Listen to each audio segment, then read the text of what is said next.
The Nikki Glaser Podcast. Have you seen Kanye, who every woman he dates is just a Kim Kardashian?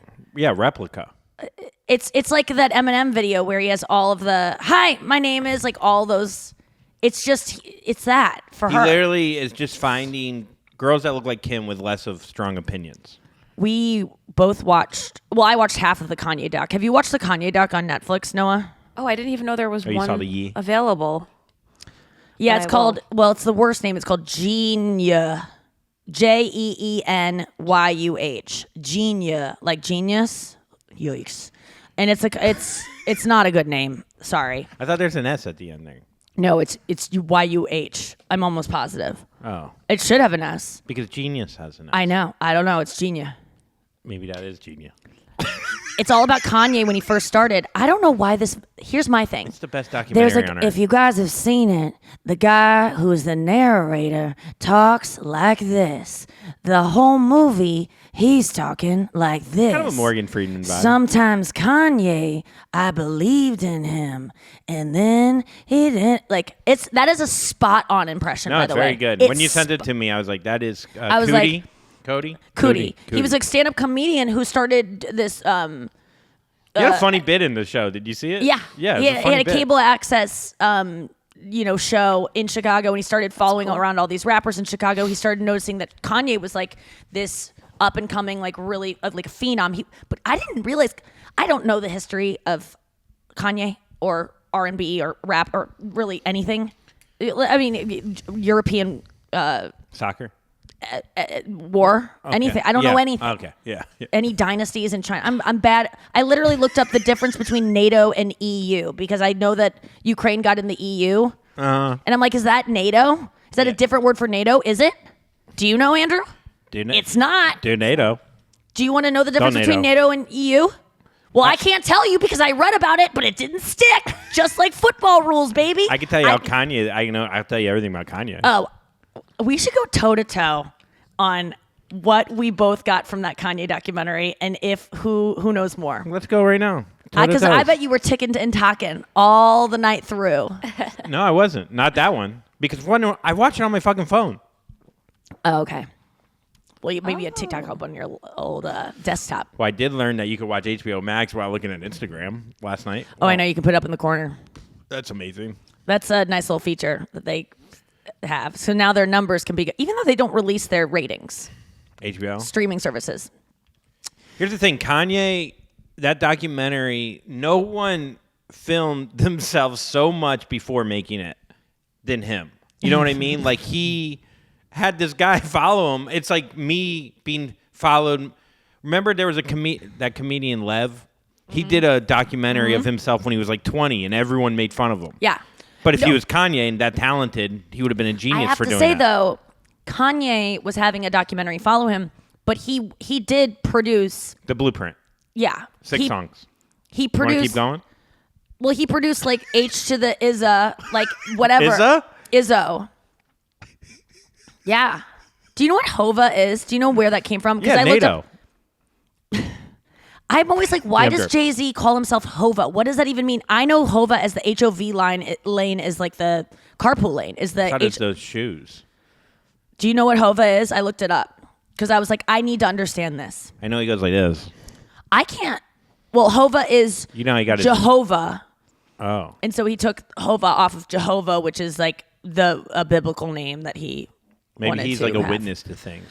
Maybe. Yeah. Maybe he's knocking on doors, bugging people during supper time. CD. That's what Kanye did. I mean, that was the beauty of it. Is like he was playing a song. Yeah. He just had no shame. Well, Kanye did have shame. Like there was the thing about Kanye is he knew he was the best. And that's what I loved about him. And sometimes I got to say I feel this way about myself is that I related to Kanye because maybe I'm a narcissist, but maybe. I related.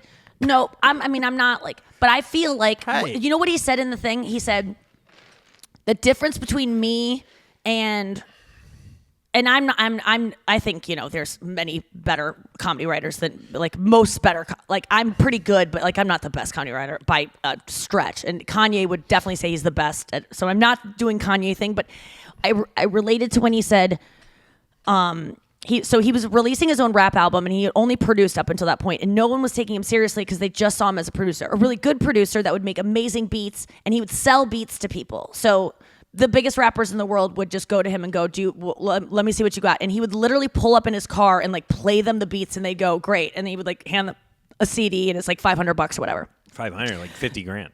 Well, eventually. Yeah. But then some people were wanting them for free because they were such big stars that they were like, you should be happy to even have this. And but then he said when people weren't taking him seriously, he goes, well, guess what? Now I get to make my own beats. So people are going to ask, oh my God, where'd you get this beat? And it's like, it's mine. You never even got to see it because I made the product. So like, that's kind of how I felt about, I guess, jokes or something. Like I could write these for other, like, I being a joke writer for a TV show would have been very hard for me, and I would have felt a little bit like Kanye, like of like I gotta get, because I know Kanye probably didn't like having his name super small in the bottom of the thing on the record. Yeah, I think I related to that of like I don't think maybe I would do well as a writer, but I feel like sometimes when I write jokes for Perfect Strangers for you. And like you're the star of Perfect Strangers,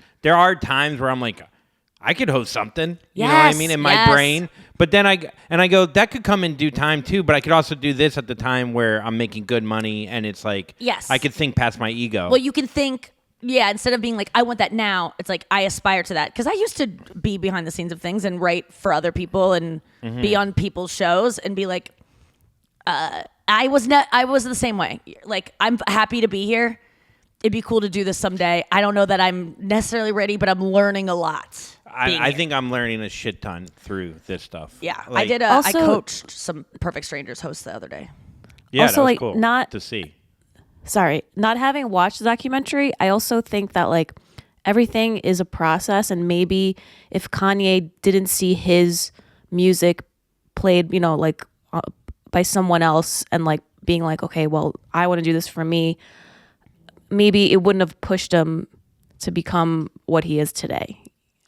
Yeah. Maybe that's a part of it. Oh man, because sometimes you give a joke to someone and I know that happens with Andrew. You'll give me a joke and I go, it's just not for me. And you're like, no, it's so funny. And we all laugh in the room because Andrew's delivery. And it's like, it must be hard to go, oh, she's not going to use this joke that I know would work if she just said it like this, but she's not going to. And so it's not going to work. Like Kanye was probably like, they're taking this beat that I could make fucking spin gold out of, and they're just gonna. Well, Kanye was. If you watch, like, there's a couple of things about the documentary that I noticed about him. One, he's a little awkward. Obviously, we all see that he's awkward now. But even back then, I think I don't know if he's on the scale of autism or not. But he's not like scale. I don't know if he's standing on the scale. But if you see the other rappers, they're all. They got they're all very similar and they're all very tough and like confident New York rappers. And then here you have a Chicago kid wearing a backpack with like a teddy bear on his head. With his retainer. That's where I related to him. Oh, when he took out his retainer. And that was before the accident, I think. Yes, it was. So I think he got overlooked because he was a little awkward. When people roll their eyes at me when I have my Invisalign on the counter, just a random counter that I haven't wiped down and I plop them right back in my mouth, or Kanye does it too. And I know that's maybe not the best thing maybe 2 years ago saying Kanye does it too doesn't sound the same as it does now. But when I saw Kanye do that when he was at like the pinnacle of his coolness. I mean, that was a big producer. He was a big rapper. He was with like the biggest rapper at the time. I forget his name. He called him. I don't remember his name, but he came in to listen to some of Kanye's beats, and that album that they're going over is like the Kanye album that I know the best. So it's just so gratifying to listen to. And but the guy goes, "What the fuck are these?" And he points at Kanye's retainers, and Kanye goes, "My retainers." So he goes, "Man, don't get that shit out of here." He's like, "I don't want to see that. That's not a place for it." He goes, "That's not a place for it." Literally on the production, and he didn't even move them. He just like left them out, and then Kanye plops them back in his mouth as soon as the guy leaves. It was so funny.